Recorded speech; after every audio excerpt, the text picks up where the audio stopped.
American president Donald Trump ഒരു ഒന്നാന്തരം ബിസിനസ്സുകാരനാണെന്ന് നമുക്ക് എല്ലാവർക്കും അറിയാം. ബിസിനസ്സിലൂടെ ശതകോടികൾ സമ്പാദിച്ച് ആ പണം ഉപയോഗിച്ച് അമേരിക്കൻ പ്രസിഡന്റ് സ്ഥാനത്തേക്ക് എത്തിയ അപൂർവമായ ഒരു വ്യക്തിത്വം. തെരഞ്ഞെടുപ്പ് പ്രചരണ വേളയിൽ അദ്ദേഹം ഇവാഞ്ചലിക്കൽ ക്രിസ്ത്യൻസിനെ പ്രീതിപ്പെടുത്തുവാൻ വേണ്ടി ഒരു ബൈബിൾ തന്നെ പ്രസിദ്ധീകരിച്ചു.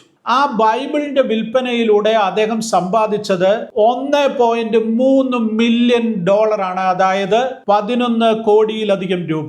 പ്രസിഡന്റ് തിരഞ്ഞെടുപ്പ് പ്രചാരണ വേളയിൽ അദ്ദേഹം പുറത്തിറക്കിയ ഗോഡ് ബ്ലസ് ദി USA ബൈബിളിന്റെ വിൽപ്പനയിലൂടെയാണ് ട്രംപ് ഈ സാമ്പത്തിക നേട്ടം ഉണ്ടാക്കിയിരിക്കുന്നത്. വെള്ളിയാഴ്ച വൈറ്റ് ഹൗസ് പ്രസിഡന്റിന്റെ ഫിനാൻഷ്യൽ ഡിസ്ക്ലോഷർ ഫോമുകൾ പുറത്തിറക്കിയപ്പോഴാണ് ബൈബിൾ വിൽപ്പനയിലൂടെ ലഭിച്ച പണത്തിന്റെ കണക്കുകൾ പുറം ലോകം അറിയുന്നത്.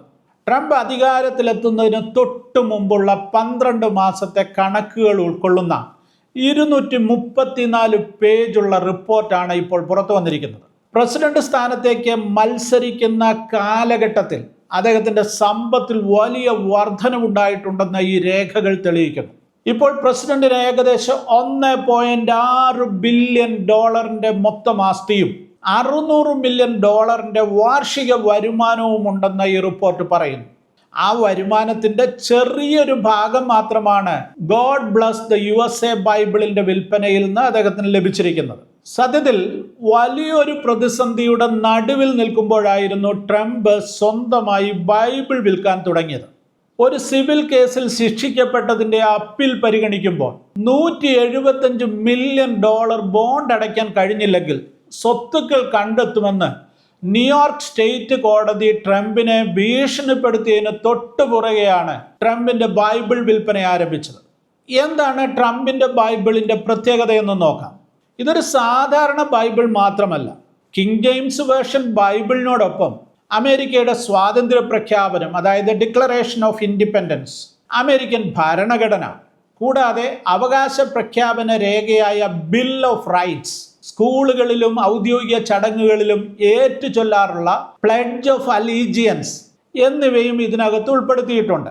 ഇതൊന്നുമല്ലാതെ പ്രശസ്തനായ അമേരിക്കൻ ഗായകൻ ലീ ഗ്രീൻവുഡിന്റെ ഏറ്റവും പോപ്പുലറായ ദേശഭക്തി ഗാനം ഗോഡ് ബ്ലസ് ദ USA എന്ന കോറസുകൾ കൂടെ ആ ഗായകന്റെ തന്നെ കൈയെഴുത്തിൽ ഈ പുസ്തകത്തിൽ ഉൾപ്പെടുത്തിയിട്ടുണ്ട്. ഈ ബൈബിൾ യഥാർത്ഥത്തിൽ 2021 കൺട്രി മ്യൂസിക് ഗായകനായ ലീ ഗ്രീൻവുഡ് പുറത്തിറക്കിയതാണ്.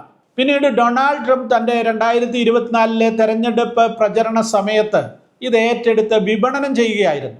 ഇപ്പോഴിത് പൊതുവെ ട്രംപ് ബൈബിൾ എന്ന പേരിലാണ് അറിയപ്പെടുന്നത്. ട്രംപ് ബൈബിളിന്റെ സാധാരണ പതിപ്പിന് $60 വില. പല എഡിഷനുകൾക്ക് പല വിലയാണ്. ആ കൂട്ടത്തിൽ പ്രസിഡന്റ് നേരിട്ട് കയ്യൊപ്പ് ചാർത്തിയ സിഗ്നേച്ചർ എഡിഷൻ ബൈബിൾ ഉണ്ട്. അതിന് $1000 ഒരു ബൈബിളിന്റെ വില. പെൻസിൽവാനിയയിലെ ബട്ട്ലറിൽ നടന്ന വധശ്രമത്തിൽ നിന്ന് രക്ഷപ്പെട്ടതിനെ തുടർന്ന് അത് സെലിബ്രേറ്റ് ചെയ്യാനായി വരെ ഒരു ബൈബിൾ എഡിഷൻ അദ്ദേഹം പുറത്തിറക്കി.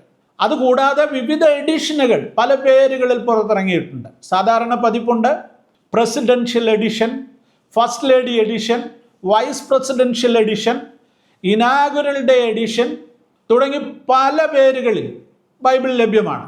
ചുരുക്കത്തിൽ ബൈബിൾ വിൽക്കുവാനായിട്ട് എല്ലാ തന്ത്രങ്ങളും അദ്ദേഹം ഉപയോഗിച്ചിരിക്കുന്നു എന്നുള്ളതാണ് വാസ്തവം.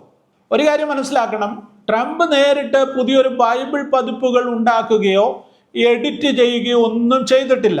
പകരം നിലവിലുള്ള ഒരു ബൈബിൾ പതിപ്പിനെ അമേരിക്കൻ ദേശീയ രേഖകളോടൊപ്പം ചേർത്ത് God bless the USA Bible എന്ന പേരിൽ തൻ്റെ ഒരു ബ്രാൻഡിങ്ങോടുകൂടെ അദ്ദേഹം വിപണനം ചെയ്തിരിക്കുന്നു എന്നുള്ളതാണ് പ്രത്യേകത.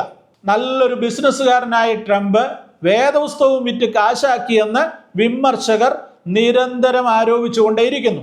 ഇനി ഇതിനകത്ത് ഏറ്റവും വലിയൊരു തമാശ, ചൈനയിലെ ഹാങ്ഷൌവിൽ ഏകദേശം $3 മുടക്കിയാണ് ഈ ബൈബിൾ അച്ചടിക്കുന്നത്. 2024 ഒക്ടോബറിലെ കണക്കനുസരിച്ച് ഏകദേശം 1,20,000 ബൈബിളിന്റെ കോപ്പികളാണ് ചൈനയിൽ അച്ചടിച്ച അമേരിക്കയിലേക്ക് അയച്ചതായി അസോസിയേറ്റഡ് പ്രസ് വെളിപ്പെടുത്തിയിരിക്കുന്നത്. ഇതിന്റെ മൊത്തം വിൽപ്പന ഏകദേശം $7 മില്യൺ വരുമെന്നാണ് കണക്കാക്കിയിരിക്കുന്നത്. ഈ ബൈബിളുമായി ബന്ധപ്പെട്ട് ധാരാളം വിവാദങ്ങളുണ്ട്. അതിൽ പ്രധാനപ്പെട്ടവയൊന്ന് ചൂണ്ടിക്കാണിക്കാം. ഒന്നാമത്തെ ആരോപണം, ബൈബിൾ വിറ്റ് ലാഭമുണ്ടാക്കുന്നു, പണമുണ്ടാക്കുന്നു എന്നുള്ളത് തന്നെയാണ്. രണ്ടാമത്തേത് ഒരു വിശുദ്ധ ഗ്രന്ഥത്തിൻ്റെ രാഷ്ട്രീയവൽക്കരണമാണ്. രാഷ്ട്രീയ പ്രചരണത്തിനും വ്യക്തിപരമായ ലാഭത്തിനും വേണ്ടി ഒരു വിശുദ്ധ ഗ്രന്ഥത്തെ ഉപയോഗിക്കുന്നത് അതിൻ്റെ വിശുദ്ധിയെ ഹനിക്കുന്നതിന് തുല്യമാണെന്ന് പലരും ആരോപിക്കുന്നു. മൂന്നാമത്തേത് ഇതിൻ്റെ ഉള്ളടക്കം സംബന്ധിച്ചാണ്. അമേരിക്കയുടെ ഭരണഘടന, പ്രതിജ്ഞകൾ, പിന്നെ മ്യൂസിക്, ഇതെല്ലാം കൂടെ ചേർത്ത് ഒരു ബൈബിൾ കമ്പൈൽ ചെയ്തിരിക്കുകയാണ്. ഇത് ഒരു രാജ്യത്തിൻ്റെ സ്ഥാപക രേഖകളെ ഒരു മതഗ്രന്ഥവുമായി കൂട്ടിക്കുഴയ്ക്കുന്നതിനെ ധാരാളം ആളുകൾ വിമർശിക്കുന്നു. നാലാമത്തെ ആരോപണം ഇത് ചൈനയിൽ ഉൽപ്പാദിപ്പിക്കുന്നു എന്നുള്ളതാണ്. അമേരിക്കയെ വീണ്ടും മഹത്തരമാക്കുക എന്ന് പറഞ്ഞ് പ്രചരണം നടത്തുന്ന ട്രംപ് താൻ വിൽക്കുന്ന ബൈബിൾ ചൈനയിൽ അച്ചടിച്ചു എന്നുള്ളത് ഒരു വിരോധാഭാസം തന്നെയാണ്. വലിയ വിമർശനങ്ങളാണ് അദ്ദേഹത്തിനെതിരെ ഉയർന്നത്. ചൈനീസ് വ്യാപാര രീതികളെ ട്രംപ് നിരന്തരം വിമർശിക്കുന്നു. എന്നിട്ടും സ്വന്തം ഉൽപ്പന്നം നിർമ്മിക്കാൻ അദ്ദേഹം ചൈനയെ ആശ്രയിച്ചു. ഇതാണ് ആരോപണം. അഞ്ചാമത്തേത് സഭാ നേതാക്കളുടെ വിമർശനമാണ്. പല സഭാ നേതാക്കളും ബൈബിൾ ഒരു വ്യക്തിയുടെയോ രാഷ്ട്രത്തിൻ്റെയോ പാർട്ടിയുടെയോ സ്വത്തല്ലെന്നും അത് രാഷ്ട്രീയ പ്രചരണത്തിൻ്റെ ഭാഗമായി വിൽക്കുന്നത് അതിൻ്റെ ദിവ്യമായ ഉദ്ദേശത്തെ താഴ്ത്തിക്കെട്ടുന്നതാണെന്നും ശക്തമായ ഭാഷയിൽ ആരോപിക്കുന്നു. ആരോപണങ്ങൾക്കൊന്നും ഒരു വിലയും കൽപ്പിക്കാത്ത ട്രംപ് തൻ്റെ ബൈബിൾ വിൽപ്പനയുമായി മുൻപോട്ട് പോവുകയും ചെയ്യുന്നു. ചുരുക്കത്തിൽ ഡൊണാൾഡ് ട്രംപിൻ്റെ God bless the USA Bible അദ്ദേഹത്തിൻ്റെ അനുയായികൾക്കിടയിൽ വലിയ പ്രചാരം നേടിയിട്ടുണ്ടെങ്കിലും ലാഭക്കൊതി, വിശുദ്ധ ഗ്രന്ഥത്തെ രാഷ്ട്രീയവൽക്കരിക്കുക, ചൈനയിൽ നിർമ്മിക്കുക തുടങ്ങിയ നിരവധി ആരോപണങ്ങൾ കാരണം വിമർശന വിധേയമായ ഒരു ബൈബിളാണ് ട്രംപിൻ്റെ ബൈബിൾ. ഇനി വേറൊരു രസകരമായ കാര്യം കൂടെ ഇതിൻ്റെ കൂടെ പറയേണ്ടതുണ്ട്. അദ്ദേഹത്തിൻ്റെ രാഷ്ട്രീയ പ്രചരണങ്ങളിൽ ബൈബിളിനും മതപരമായ വിശ്വാസങ്ങൾക്കും വലിയ പ്രാധാന്യം നൽകുന്നുണ്ട്.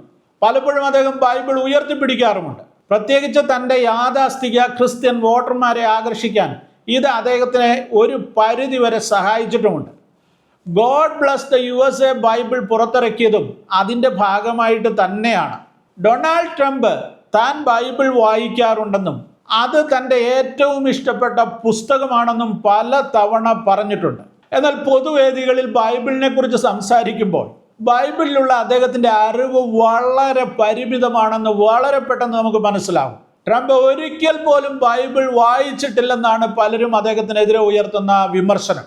2015 ട്രംപ് പ്രസിഡന്റ് സ്ഥാനത്തേക്ക് മത്സരിച്ചപ്പോൾ തൻ്റെ പ്രിയപ്പെട്ട ബൈബിൾ വാക്യം ഏതൊക്കെയാണെന്ന് ആരോ അദ്ദേഹത്തോട് ചോദിച്ചു. അദ്ദേഹം അതിന് ഉത്തരം നൽകാൻ തയ്യാറായില്ലെന്ന് മാത്രമല്ല, ആ ചോദ്യം വളരെ വ്യക്തിപരമായ ചോദ്യമാണെന്നായിരുന്നു അദ്ദേഹത്തിൻ്റെ പ്രതികരണം. പിന്നീട് ഒരവസരത്തിൽ ബൈബിളിനെ കുറിച്ച് ചോദിച്ചപ്പോൾ അദ്ദേഹം പറഞ്ഞ മറുപടി ഇപ്രകാരമാണ്: 20 തവണ വായിക്കാനും ഓരോ തവണയും കൂടുതൽ വിലമതിക്കാനും കഴിയുന്ന ഒരു മികച്ച പുസ്തകമാണത് എന്നാണ് അദ്ദേഹം പറഞ്ഞത്. തിരുവെഴുത്തുകളിൽ നിന്ന് ഞാൻ ധാരാളം കാര്യങ്ങൾ പഠിച്ചിട്ടുണ്ടെന്നും അദ്ദേഹം പറഞ്ഞു. അതിന് ഉദാഹരണമായി ഒരു ബൈബിൾ വാക്യം അദ്ദേഹം പറഞ്ഞു. ആ വാക്യം ഇങ്ങനെയാണ്: ഒരിക്കലും അസൂയയ്ക്ക് വഴങ്ങരുത്.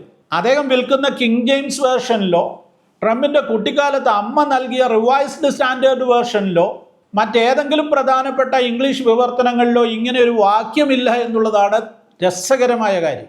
ഇതിനെക്കുറിച്ച് ഇവാഞ്ചലിക്കൽ പത്രപ്രവർത്തകനായ ഡേവിഡ് ബ്രോഡി ഒരഭിപ്രായം പറഞ്ഞത് ഇങ്ങനെയാണ്: ട്രംപ് സദൃശ്യവാക്യങ്ങളിലെ 24-ാം അധ്യായത്തിലെ ദുഷ്ടന്മാരോട് അസൂയപ്പെടരുത് എന്ന വാക്യം ഉദ്ദേശിച്ചായിരിക്കാം ഇത് പറഞ്ഞതെന്നാണ് അദ്ദേഹം പറയുന്നത്.